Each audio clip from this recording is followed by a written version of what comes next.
negative. Wow. Hey, man. I couldn't track down a 35 print readily. But I, give one of mine. I have 2 prints in storage for the last 19 years. Never projected them. So I'm in because I just want to check out that print.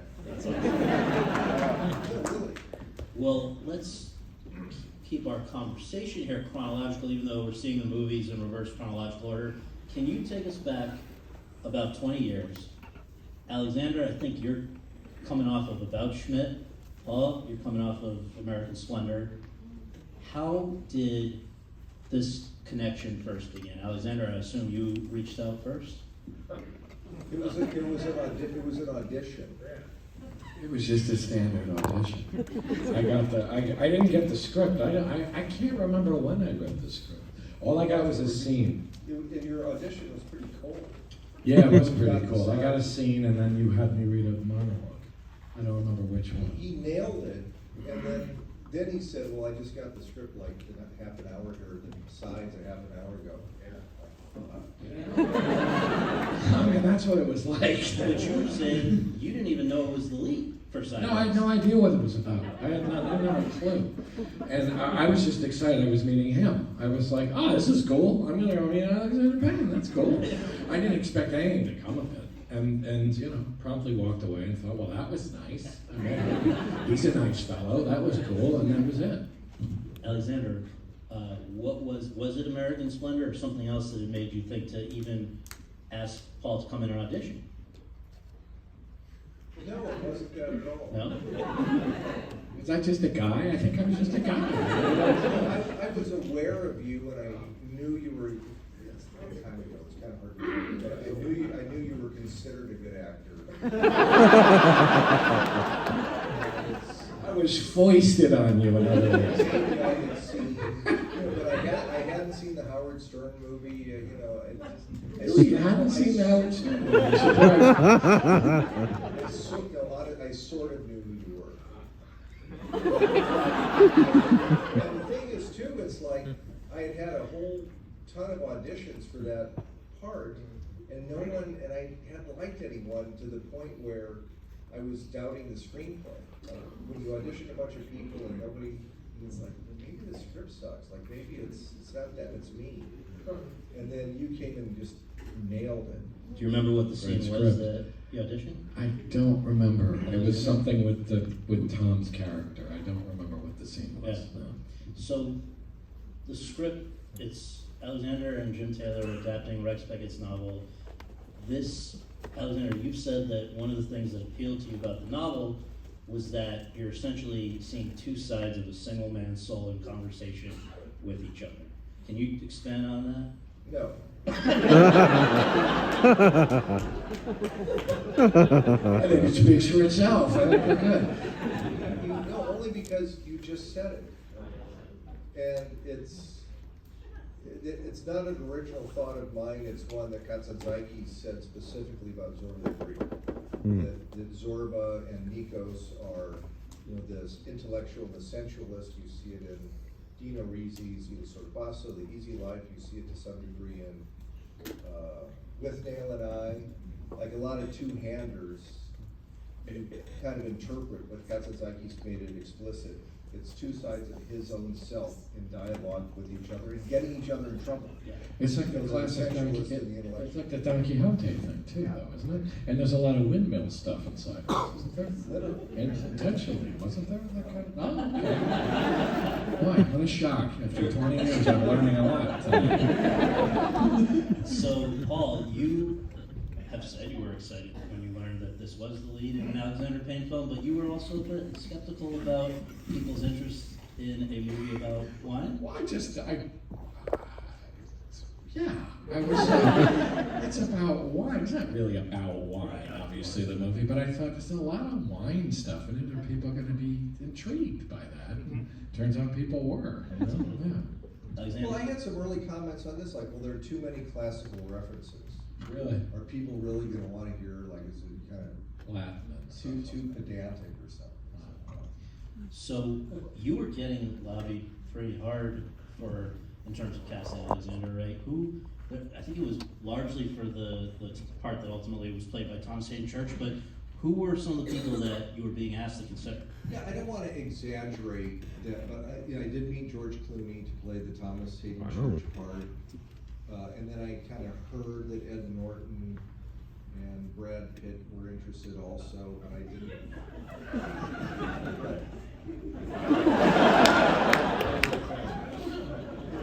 But I wanted him and Tom Church.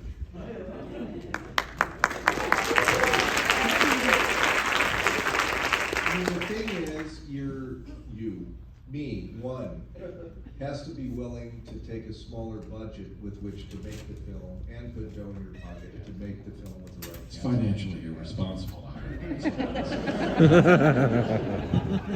Well, so Paul, you've talked about the fact that prior to Sideways, with the exception of American Splendor, you'd always been sort of the guy who was asked to one degree or another, you come in for a scene or a handful of scenes, but it had not been carrying a movie to the extent that you are in Sideways. And I just wonder if you can talk, you said that it was a bit jarring, the adjustment, wasn't it?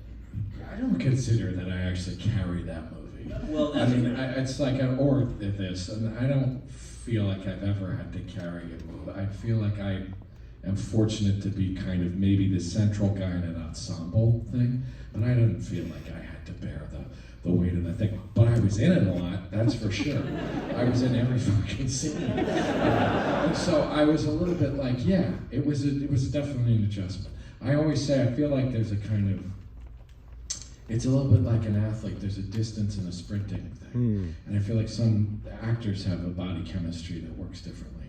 And I think, surprisingly, I'm more like a sprinter than, and so that was what I was more used to doing, to come in and just, surgical strike, come in and play the FBI technician in the back of the van. I want to recall something you told me while we were making Sideways, which is, you said, it's really nice to be a lead or the lead because it's kind of less work. Well, you just chip away at it because if you're a day player or you just have a small part, there's a lot of onus. It's why I say to suggest a whole person in that's harder to do. Yeah. I will always maintain it's harder to come in and do the day player thing with a few lines. It's much harder to do. Yeah. So I imagine how many people here will be seeing Sideways for the first time tonight? Wow. Okay, so I'm only going to ask about one specific scene in the movie, and I think that we can talk about it without spoiling it for the people who haven't seen it, but I have to ask you guys about it because it's New York Times wrote about it in the review as a mini masterpiece of the scene itself. So many people feel that way. I think it's one of the best things I've ever seen. This is where you've got Mr. Giamatti and Virginia Madsen talking about the types of wine they like, where clearly they're talking about other things. Alexander, can you talk about where that came from, just the writing, how it evolved in the writing, and Paul, your experience playing it, did you feel like something special was going on with that?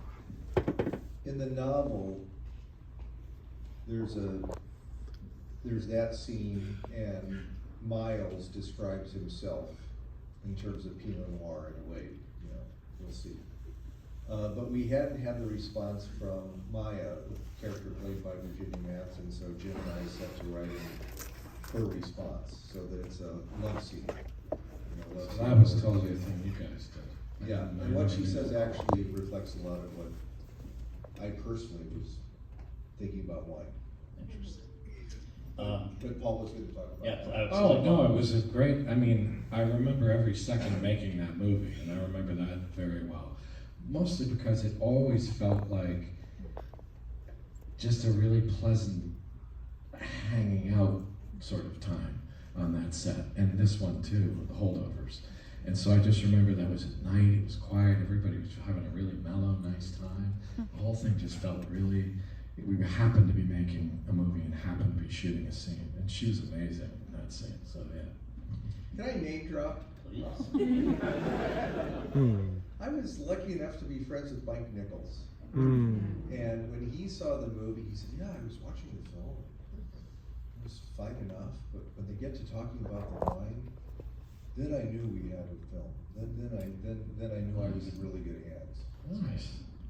Well, so this movie premieres, I believe, at Toronto Film Festival, and from that moment on, amazing reviews, tremendous way better box office than was projected. I remember, Alexander, you were talking about the fact there were places that missed out on a chance to make Sideways because they were kind of nickel and diming you guys on the budget, which was not that large, and this movie did just tremendously. So I wonder how you guys processed as this was so well received for months afterwards, and also just how it changed things for each of you for the projects that followed.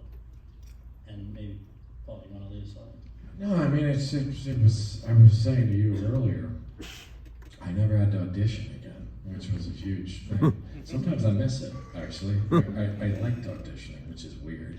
And, but I kind of enjoyed it. Sometimes I feel like it's a useful thing to do, but that was a huge change. And, you know, I had more people interested in giving me responsibility and, you know, and trusted me more, I guess, after that. So that was a big change for me, yeah. I don't know how to talk about how it changed my life or career, but more about response to its success. It was then and kind of continues to be disbelief. I thought, oh, this is a nice little movie and kind of slight, and I don't know, I'm pretentious, so I'm waiting to make my epic masterpiece.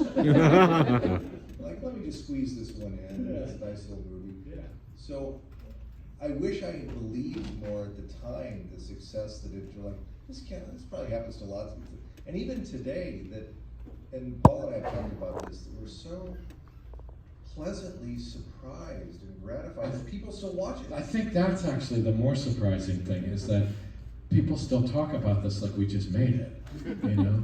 And that's the really awesome thing, is that... You make movies, you know, we're movie watchers and everything, and most movies are out there for a few months, and then they evanesce. Yeah, that's right. Belong to the ages. That's right. And But this then one's really you stuck. never know if something you do is gonna, like, so blessedly live on. And this one has, and both with film people and like bourgeois wine lovers. After the Merlot market recovered. So next year's the 20th anniversary, and this week I got my first invitation to the like 20th, you know, event that I'm sure a lot will. Oh, cool. But my idea is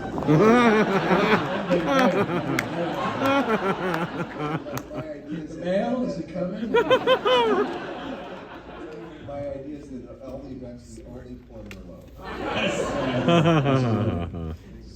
So, Alexander, you've described over the years since working with Paul on Sideways as, quote, perhaps the happiest collaboration I've ever had with an actor, and I've had a lot of good ones, close quote.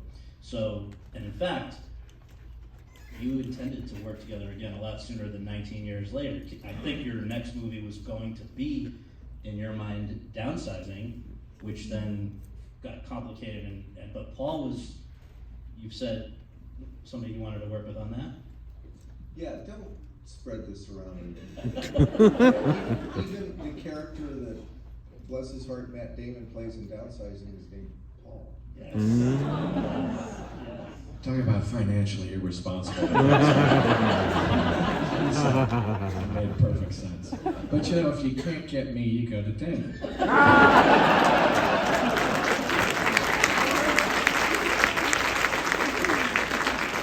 So Paul, it's you know, approximately 19 years after Sideways, and I'm assuming that's when you first get a sense from Alexander that there is something out there called the Holdovers, or was that even sooner? Like, how long were you aware I that can't this was remember when were you starting to write this thing? When did you have like a first draft with About that? 4 or 5 years ago. Yeah, so that's when he said I have this thing, and you told me it was inspired by a French movie, which sounded kind of cool. And then you sent me a first draft of it, I guess, or a draft of it, and I thought it was great. I mean, I would have done anything you wanted me to do, but it was great. So Alexander, the Holdovers is only the second time you're directing a film that is from a screenplay written by somebody else, although I know the way it works is very collaborative with you and your writers. And then, you know, one of the few times, another one also being with Paul, where it's not in Omaha, which has been a hallmark of yours. What for you was the origin of Holdovers? You know, I was looking at your histories. I know Paul went to Choate, which is a school not unlike this one, and I know that you have said years ago when people were saying, you know, what happens if filmmaking doesn't work out, you were saying, maybe I'll be a teacher at a private school. I still think that. You do? Yeah. You know, fall back on teaching at some point, sure, why Yeah. not? Well, so Holdovers specifically, this is what was the beginning of it for you? I saw it, so about a dozen years ago, I was at the Telluride Film Festival, and I saw a lesser-known film by the great director Marcel Pagnol, 1935 Merluz, and it has the same setup. Teacher with wonky eye at boarding school, all boys boarding school, takes care of them over Christmas break, develops a special relationship with one of them. And I don't even remember the story that well after that, but that setup stayed with me. Like, that's a good idea for a movie. That's a movie I'd like to see another version of, or maybe make another version of. So it was on my list of like film ideas, and I hadn't done anything with it. Because I said, oh God, I'm not from that world, I gotta go out there and research it and get into those schools and get the details, like the reality from which you can make a story, but I hadn't done it. And then I got a pilot script by David Hemmingson, which took place in a boarding school. And I called him out of the blue and said, I read your fine pilot, I don't want to make it, but would you consider writing something in that same world from an idea I'll give you? And he said yes. So that's how it came about. Why specifically the 70s? Well, we knew it had to be period because there are no more single-sex boarding schools. I think there's like one small all-girls school or something. So, you know, 40s, 50s, okay, 50s is Peter Weir territory, or in 60s. How about 1970? So, I mean, an interesting time for cinema, an interesting time, you know, in the Vietnam War and the socio-political, cultural winds blowing through the moment would give the screenwriter stuff to deal with. You know, in as much as the war, to a greater or lesser extent, affects the three characters. So the three principal holdovers are Paul Giamatti's character, then number 2, Dominic Sessa, who had never been in front of a camera before. Where did you find this guy? He was a senior at Deerfield Academy, one of the 5 schools where we shot the movie. So we meaning the casting director, Susan Shopmaker in New York, and I, we were gonna get around to this at some point anyway, we just had, so she fielded about 800 auditions, and we didn't find the lead, at least to our satisfaction. So then we finally pulled the trigger on contacting the drama departments of those schools, which we were gonna do anyway, even out of courtesy, like, you know, we like to be inclusive of the places where you're gonna shoot. And there he was. Then you've got Davon Joy Randolph, who has been great, but primarily in broad comedic stuff up to this point. I mean, Dolomite Is My Name, and numerous others. What made you do something that you have done before, whether it's Will Forte in Nebraska, or there are other examples where somebody who's primarily known for comedy, you give them a shot. Those are the better actors in my view. Really? Comic actors. Or people at least adept at comedy. Because they're gonna be able to do the emotion without drear. Still have some sense of rhythm and levity. You know, I still want my movies to be charming and entertaining, even with depressing shit in it. So you want actors that have comic chops just for this. But don't think that Paul Giamatti and Davine are like comic actors. I mean, they're classically trained, but because they can do comedy, they have been hired to play comedy often. Yeah. But it doesn't mean, oh, it's such a surprise, they can be serious. So, when you guys are back on set together for the first time in many years, did you find that the way the other one worked, or the way that you communicated together, or anything like that, had changed from Sideways, or was it pretty much stepping back into the way it was? I'm curious, was I any better?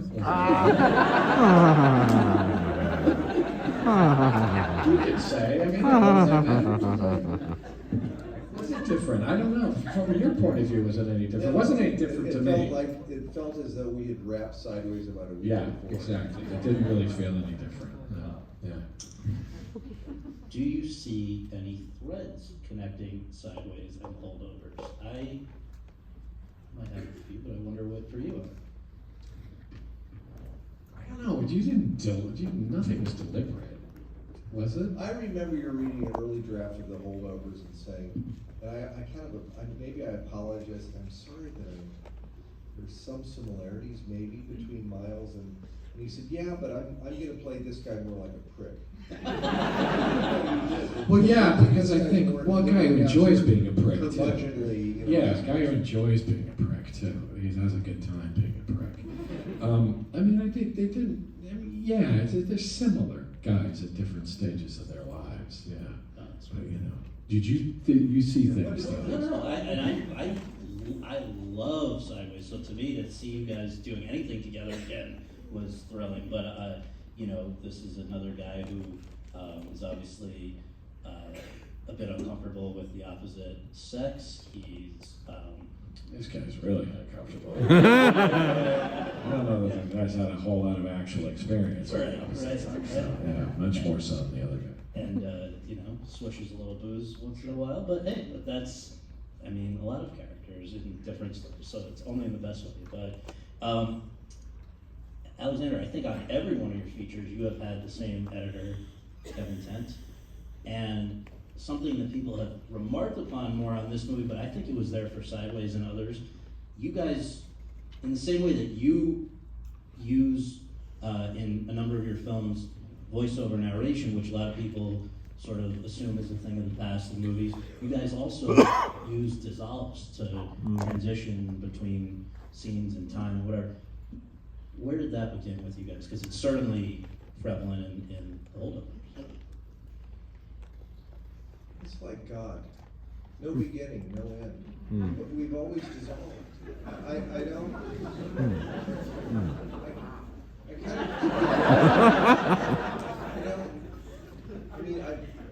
I've been getting that question with some frequency. Well, and it's not our deal. It's like, why have dissolves disappeared from other films? It's always so beautiful. They're so beautiful. By the way, did you catch the New York Times article about it? I thought that was so lovely. He wrote about his dissolves, yeah. You did in other movies though too. It wasn't just this. Going back to Citizen Rune, my first feature, we've always dissolved. Yeah. And wiped. And wipes. Yeah. I'm waiting for the article on wipes. And in Sideways, there's the time with split screens. Yeah, Kevin, we can't wait to do another split screen. Yeah, it's been a while. This is a movie that we're about to hit the Christmas break, essentially. It's people like to put labels that are genres or categorized movies. Christmas movie. Well, yeah, that's what I was going to ask you about, because I've seen people referring to it as that. Is that too reductive for you? Yeah. Yeah. I think Christmas is important to it, though. I don't know that. I think it's important that it's Christmas to it, but calling it a Christmas movie maybe is but it's important. It's Christmas, though. I think. I'm gonna leave it at that. No, I just think that it's I don't want to reject a genre, a western, a thriller. Like, great, awesome, Christmas movie. Maybe I shouldn't reject it. No, I don't necessarily the genre thing, but I do think that it's important that it's Christmas. A weird distinction. Is that a bullshit distinction? Because I think that it's a story about selflessness. People making sacrifice and giving of themselves, and it's an important, the story of our Lord Jesus Christ. His arrival in the world, You know, I mean, it's the spirit of it is important for the thing, and it's the depths of winter, and these people's guys facing his mortality in some ways, and there's mortality, and there's rebirth, and there's all these things that feel like they're tied to Christmas. Okay, cool. One last question from me, and then we'll close with a few from the audience. There is a list of movies. There's the Scorsese De Niro movies. There's the Scorsese DiCaprio movies. There are a number of collaborations that people just can't get enough of, and every one of them, people are excited for. This is number 2 for you guys. Can we look forward to number 3? Hi. We like to think it's like Kurosawa and Mifune. That's right. I'm Mifune. I think it's more like Antonioni and Monica Vitti. Ooh. All right. Yeah, I'll do anything he wants to do. That's great. All right, let's go to the audience.